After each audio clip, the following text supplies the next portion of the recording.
नमस्कार, नागपुर से मैं अब्दुल शेख और आप देख रहे हैं सच का प्रहार। सच का प्रहार यानी ओनली ऑन TNN 24 न्यूज़ पर। अभी हम खड़े हैं नागपुर के एक ऐसी ऐतिहासिक जगह पर जिसे ताज की नगरी कहा जाता है और यहाँ पर रहमतों की बारिश बरसती है। तो उन्हीं रहमतों की बारिश में नहाने वाले बहुत से ज़ायरीन यहाँ पर आते हैं और खुश होकर जाते हैं। तो ऐसे ही कुछ रहमतों की बारिश लूटने वाले हमारे बीच मौजूद है खिदमत फाउंडेशन। ये बहुत खुशनसीब है कि खिदमत फाउंडेशन हर जगह अपनी एक्टिविटीज़ बताता है। जैसा कि अभी हमारे यहाँ कुछ महीने पहले जो बाढ़ आई थी, उस बाढ़ में भी खिदमत फाउंडेशन की तरफ से जो भूखे प्यासे लोग थे उनको वहाँ पर खाना 3 दिन तक लगातार खिलाया गया। और साथ ही साथ कोविड के वक्त में भी बहुत से लोगों को मदद की गई। और जो फुटपाथ के ऊपर लोग रहते हैं, हर महीने उन भूखे लोगों को भी खिदमत फाउंडेशन की तरफ से खाना खिलाया जाता है।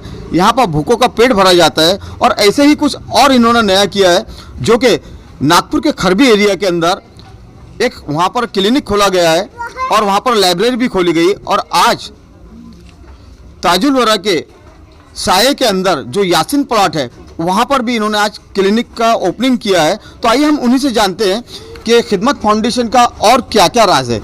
सर, आपका TNN 24 न्यूज़ में बहुत बहुत स्वागत है। आज यहाँ पर यासिन प्लॉट में भी आपका एक क्लिनिक ओपन हुआ है, तो आप लोगों को क्या मैसेज देना चाहिए? देखिए, ये तो अल्लाह का लाख लाख करम है कि आज हम ये एज में ये काम कर रहे हैं। नहीं तो आपकी बात सही है कि लोग जब एक पड़ाव पर पहुंच जाते हैं तब जाकर लोगों को इस चीज़ के बारे में एहसास होता है। लेकिन अल्लाह का लाख लाख करम है और ताजुल वरा का एहसान है कि आज हम ये एज में भी ये काम कर रहे हैं। और हम लोग बहुत छोटे लोग हैं, लेकिन अल्लाह ने हमसे ये काम लिया कि आज हमारे अल्लाह के करम से आज दूसरा क्लिनिक आज ताजाबाद शरीफ में ओपन हो चुका है। और इंशाल्लाह ताला कल परसों से यहाँ पे क्लिनिक चालू हो जाएगा, जनरल OPD चालू हो जाएंगी। और माशाल्लाह 8 महीने हो चुके हैं हमारा खरबी में एक मोहल्ला क्लिनिक चल रहा है, जहाँ पर 20 रुपये फ़ीस में हम लोग जनरल फिजिशियन प्लस 3 टाइम की दवाई भी मिलती है। और प्लस वहाँ पे MBBS डॉक्टर भी रखा है हमने, जो लेडीज़ स्पेशलिस्ट है, जो 50 रुपीज़ में उसकी OPD होती है। अल्लाह के करम से धीरे धीरे इसी तरह हम और भी कोशिश हमारी जारी है कि नागपुर शहर के और भी हम इलाके मोहल्ला क्लिनिक से कवर करते जाए और वहाँ ये सुविधा को पहुँचाए।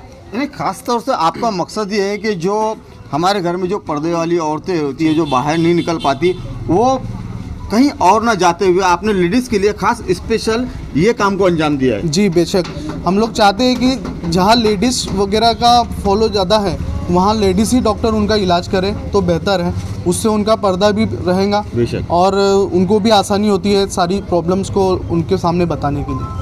तो इसके अंदर जैसा कि आपने बताया 20 रुपये में फीस भी नहीं आपकी, 20 रुपये बहुत कम है। वरना आज जनरल डॉक्टर के पास BOMS के पास में भी चले जाओ तो 100 रुपये खाली उनकी तपासने की फ़ीस होती है, प्लस दवाई का, इंजेक्शन का वो चार्जेस अलग लेते हैं। तो एक टाइम अगर एक गरीब आदमी जाता है तो 300 से 400 रुपये उसका वहाँ पर एक ही टाइम में चला जाता है। और आपके यहाँ पर 20 रुपये में ये सारी सुविधा आप मुहैया करा रहे हैं। तो सर, आप ये इतनी सारी चीज़ें जो मुहैया करा रहे हैं, तो ये पैसा आपको कोई फंडिंग होता है या आप अपने ही ग्रुप के अंदर पैसा इकट्ठा करके ये लोगों को सुविधा दे रहे हैं? देखिए, हमारे ग्रुप में भी ये पैसे इकट्ठा होते हैं और अल्लाह के करम से काफ़ी सारे भाई लोग हैं जो हमें इसमें मदद करते हैं। और उसी सब अखराजात के ये सारी चीज़ें चलती है लोगों के डोनेशन से। और हमारी जो टीम है वो भी अपना डोनेशन इसमें देती है और ये सारी चीज़ें चलती है उसी के लिए। उन्होंने ये बताया कि 20 रुपये में सारी चीज़ें मुहैया करा रहे हैं यहाँ पर पेशेंट के लिए, जैसा दवा भी, फीस भी उसी के अंदर। और जैसे कि हमने ये सुना है कि आप हर महीने जो फुटपाथ के ऊपर गरीब लोग इधर उधर जो भटकते हैं, बैठते हैं, उनके लिए भी हर महीने आप खाने का बंदोबस्त करते हैं। तो आप मैनेज कैसा करते हैं? देखिए, हम लोग ये जो फुटपाथ पे बेसहारा लोगों को जो खाना पहुंचाते हैं, तो इसमें हम लोगों की एक अलग टीम है। हमारे कुछ भाई लोग हैं जो इस फील्ड में हम लोगों को सपोर्ट भी करते हैं। और फिर हम लोग अपने तरीके से कोशिश करके वहाँ पे लोगों को खाना वगैरह पार्सल पहुँचाकर वहाँ के लोगों को पहुँचाते हैं। हम लोगों की ये सोच है कि नागपुर में जो भी बेसहारा है, जो भी फुटपाथ पे लोग हैं, वो भूखा न सोए। तो जैसा कि आपने बताया, आप बेसहारा गरीब लोगों को खाना पहुंचाते हैं और कोविड के वक्त में भी हमने देखा कि बहुत मेहनत रही आप लोगों की। तो आपके ग्रुप में ऐसे यंग जनरेशन कितने लोग हैं? देखिए, हम लोग की जो टीम है वो 26 लोगों की टीम है और सभी लोग अपने अपने तरीके से खिदमत फाउंडेशन का काम करते हैं और कोशिश करते हैं कि सभी लोग अपने अपने तरीके से लोगों की खिदमत कर सकें। नाम बताइए। शाकिब शेख नाम है मेरा। आप क्या बताना चाहेंगे?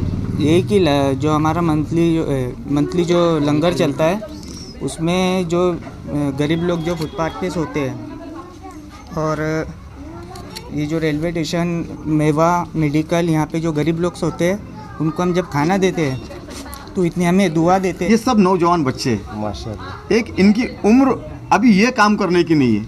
आज के दौर में इनके उम्र के बच्चे सिर्फ मोबाइल के ऊपर अपना टाइम पास कर रहे हैं या चौक पे पान ठेले पे या होटल में अपना टाइम बिताते हैं। लेकिन इनकी सोच को सलाम है जो इन्होंने इतने कम उम्र में इतना बड़ा काम कर दिखाया है। तो आप इन बच्चों को क्या बोलना चाहेंगे? और दूसरे नौजवान बच्चे जो टाइम पास कर रहे हैं मोबाइल में, होटल में, पान ठेले पे बैठ के, तो उन बच्चों को क्या मैसेज देना चाहेंगे? इनसे क्या सीखना चाहिए? माशाल्लाह ये जो काम कर रही है बहुत से लोगों के लिए एक इबरत भी है और ये एक बहुत बड़ा तोहफ़ा है जो ये जो लोगों की खिदमत कर रहे हैं। ये इनकी मिसाल एक ऐसी है जैसा याकूब अलैहिस्सलाम और यूसुफ अलैहिस्सलाम को अल्लाह ने 32 साल जुदा रखने के बाद में जब मुलाकात हुई उनकी तो ये बेहोश हो जाते थे। तो हम लोग आज जो लोगों से मोहब्बत कर रहे ये सब अपने नफसानी ख्वाहिश के लिए मोहब्बत कर रहे। अगर देखा जाए तो याकूब अलैहिस्सलाम यूसुफ अलैहिस्सलाम जैसी मोहब्बत करे तो माशाल्लाह दीन में हर चीज़ बहुत मुश्किल जो है आसानी हो जाएगी उसमें। दूसरी बात, नूह अलैहिस्सलाम को अल्लाह ताला ने 950 साल तक के एक ही झोपड़ी में रखा।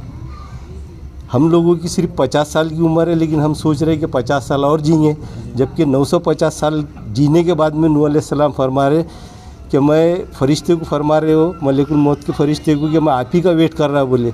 लेकिन इसके बाद जो क़यामत के पहले का जो वक्त आएगा बोले तो उसमें लोगों की 100 साल की उम्र नहीं रहेंगी बोले। अगर अल्लाह मेरे को उस वक्त में पैदा करता था तो मैं सजदे से सर ही नहीं उठाता था बोले। तो मेरी सब लोगों से राय यही है कि अपने बाल बच्चों को सबसे ज़्यादा जो इल्म देना चाहिए तो कुरान शरीफ का इल्म देना चाहिए। कुरान शरीफ एक ऐसा इल्म है जो माशाल्लाह दुनिया और आखिरत आसान हो जाती है उससे। और हर माँ बाप अपने बच्चों को विदेश फ़ॉरेन भेज रहे अलग अलग डिग्री के लिए, लेकिन लोगों को ये पता नहीं कि कुरान शरीफ में अल्लाह ताला ने 114 सूरत के अंदर सारी चीज़ उसके अंदर लिखी हुई है। अमल करने की कोशिश है और मोहब्बत लोगों में बढ़ाना चाहिए, इख्तिलाफ को ख़त्म करना चाहिए, यही मेरी ख्वाहिश है। जी बहुत बहुत शुक्रिया। हमारे बीच एक और शख्सियत मौजूद है जो कि इनकी भी बहुत कम उम्र है। आपका नाम बताइए सबसे पहले। मैं मोहम्मद गुलाम रज़ा नाम है मेरा। आप क्या मैसेज देना चाहेंगे? मैं खिदमत फाउंडेशन का एक अदना सा खादिम हूँ और अल्हम्दुलिल्लाह ये जो खिदमत फाउंडेशन की 7वीं एनिवर्सरी अभी 16 दिसंबर 2021 को मनाई जाएंगी। उसी के मौके पर ये ताजबाग शरीफ में दूसरा हमारा मोहल्ला क्लिनिक ओपन किया गया है। साथ ही साथ मैं ये आपके माध्यम से ये मैसेज अवाम व नास में आम करना चाह रहा हूँ कि खिदमत फाउंडेशन इस वक्त पे आप देख ही रहे यंग जनरेशन है और सब बहुत कम उम्र के इसमें लोग हैं जॉइंट हैं। तो मैं हमारे जो सरफरस्त हजरात हैं शहर के हो या इलाके के हो उनसे गुजारिश है कि वो खिदमत फाउंडेशन को सपोर्ट करें।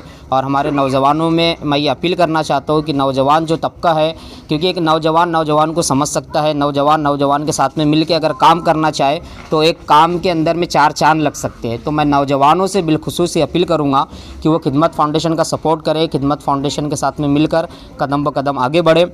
इंशाअल्लाह अज़्ज़वजल अभी खिदमत फाउंडेशन की 7वीं एनिवर्सरी के मौके पर गरीब और ज़रूरतमंद जो फुटपाथ पे सोए हुए होते हैं, जो कंबलों जिनके पास में ओढ़ने के लिए कंबल तक के नहीं होता है, तो कई ऐसे होते हैं जो पेपर बिछा के सोए हुए होते हैं और बड़ी ठंड के अंदर में जो है बड़ी मुश्किल के साथ में अपनी रात गुजारते हैं। तो अल्हम्दुलिल्लाह खिदमत फाउंडेशन अपनी 7वीं एनिवर्सरी के मौके पर इंशाअल्लाह अज़्ज़वजल गरीब और ज़रूरतमंद लोगों में कंबल तकसीम करेंगे इंशाअल्लाह। जी मेरा नाम अब्दुल राज़िक शेख है। और आपका? मोहम्मद आसिफ। जैसा कि सर अभी जो आपका खरबी के अंदर जो क्लिनिक है वहाँ पर आज सुनने में ये आया है कि वहाँ पर कुछ कैंप लगाया गया जी, था। आज हमने तो वहाँ पे किस कैंप- टाइप का कैंप था सर वहाँ पर? जी आज हमने वहाँ पे हमारे एनिवर्सरी के मौके पर वहाँ पे कैंप लगाया था जिसमें लेडीज़ स्पेशलिस्ट डॉक्टर थी, जो लेडीज़ का जो भी चेकअप है वो हुआ, और दांतों के लिए वहाँ पे डॉक्टर थे, और बच्चों के लिए स्पेशलिस्ट डॉक्टर ये MBBS टोटल फ्री था। और इसके अलावा वहाँ पे आज कोविड का वैक्सीनेशन भी दिया गया जिसमें सैकड़ों लोगों ने आज वहाँ पे फ़ायदा उठाया। तो free of cost. Free of cost तो बहुत अच्छी बात है। दवाई भी तकसीम की गई है हमारे तरफ से।